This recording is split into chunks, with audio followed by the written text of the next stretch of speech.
कि आप बड़े नेता हैं और आप एक ऐसे नेता हैं जो भारतीय जनता पार्टी जिन्होंने स्थापित की थी, आप संस्थापक सदस्यों में से एक हैं। और जहाँ तक मुझे याद है, जब आप पहली बार विधायक बने थे तो आपके पहले उस कॉन्स्टिट्यूंसी से भारतीय जनता पार्टी का कोई विधायक नहीं था। आपने भारतीय जनता पार्टी का खाता वहाँ खोला। आप वैश्य हैं, बनिया समाज से आते हैं और पहले भारतीय जनता पार्टी को बनिया ब्राह्मणों की पार्टी समझा जाता था।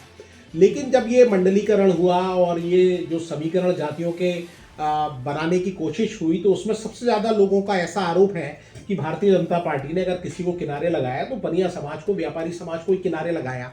और केजरीवाल ने, क्योंकि वो खुद भी उसी समाज से आते हैं, उन्होंने इसको बड़ा लपक लिया।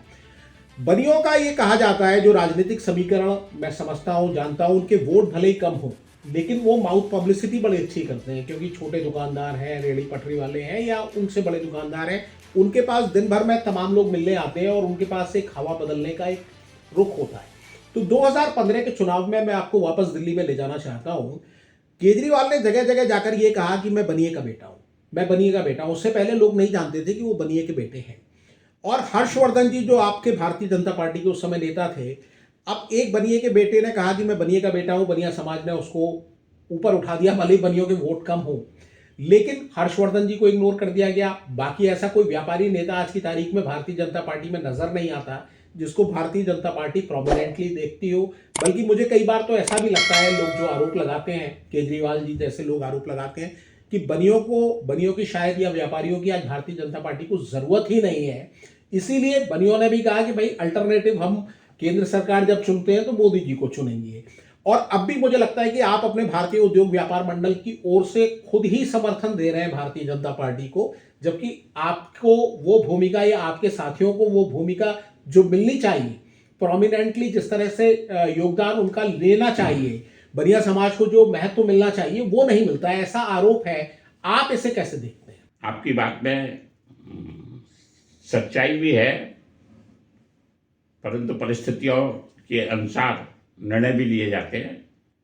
अभी माननीय प्रधानमंत्री जी का एक लेटेस्ट इंटरव्यू है, उस पर उन्होंने स्वयं भी यह स्वीकार किया कि भी मनुष्य हूँ, मनुष्य होने के नाते बहुत सी गलतियाँ भी हुई होंगी और कुछ निर्णय भी गलत हुए होंगे, उनमें सुधार करेंगे हम। ये बात सही है कि व्यापारी भी समाज का एक अंग है, वैश्य समाज भी समाज का एक महत्वपूर्ण अंग है। परंतु हम अपने लिए कम सोचते हैं, समाज के लिए ज्यादा सोचते हैं और राष्ट्र के लिए उससे ज्यादा सोचते हैं। तो इसी सोच में तो लोग केजरीवाल के पीछे चले गए। आप उनको वापस कैसे लाओगे? क्या कोई फार्मूला है? क्या भारतीय जनता पार्टी आपसे संपर्क कर रही है? आपको ऐसा कोई रोल दिया जा रहा है? आप अपनी तरफ से तो कूद गए हैं कि हम बचाएंगे। 15% वोटों का डिफरेंस है, जो मुझे लगता है वैश्य समाज अगर पूरी सक्रियता से नहीं लगा बीजेपी के पीछे, बहुत पब्लिसिटी में नहीं लगा, अपना वोट तो जाकर वो देकर आते हैं कि जी हमें कमल पे ही देना है, क्योंकि हमने शुरू से कमल पे ही दिया है, हम कहीं और नहीं जाएंगे। लेकिन बाकी जो समाज के हिस्सों को मोबिलाइज करते हैं वैश्य लोग, क्या वो कर पाएंगे? कैसे कर पाएंगे? कोई उनके पास कोई आश्वासन है? हम अपना कर्तव्य पूरा करेंगे। व्यापारी समाज देने वाला समाज है। व्यापारी समाज किसी से कुछ मांगता नहीं है, परंतु हर व्यक्ति को उसका हक मिले, इसकी चिंता करना सभी की जिम्मेदारी भी है, चाहे वो शासक हो, प्रशासक हो या कोई अन्य वर्ग से आता हो।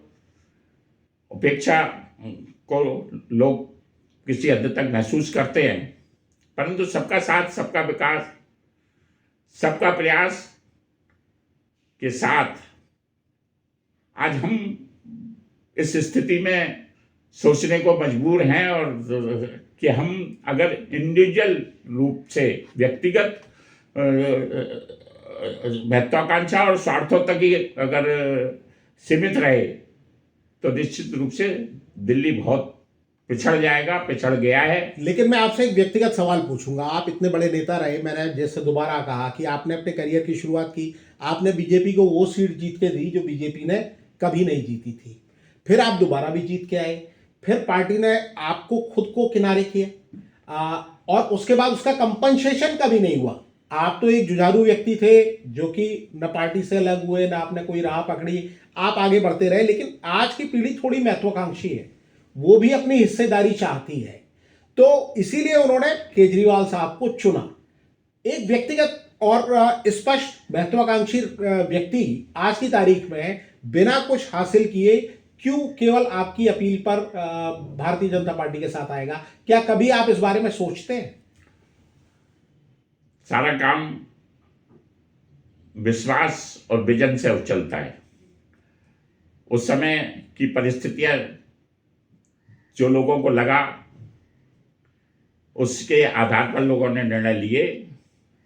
आज परिस्थितियां बदली हुई हैं और उन बदली हुई परिस्थितियों में लोग के विचार भी बदल रहे हैं लोगों के।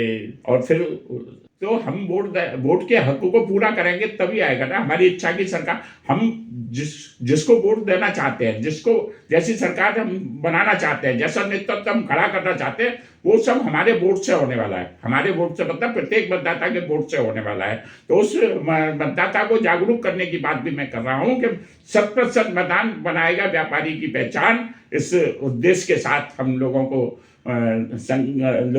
गोष्ठी करेंगे, लोगों को मतदान केंद्र तक पर हम अपने व्यापारी प्रतिनिधियों को खड़ा करेंगे। ऐसा विजन हम तैयार कर रहे हैं।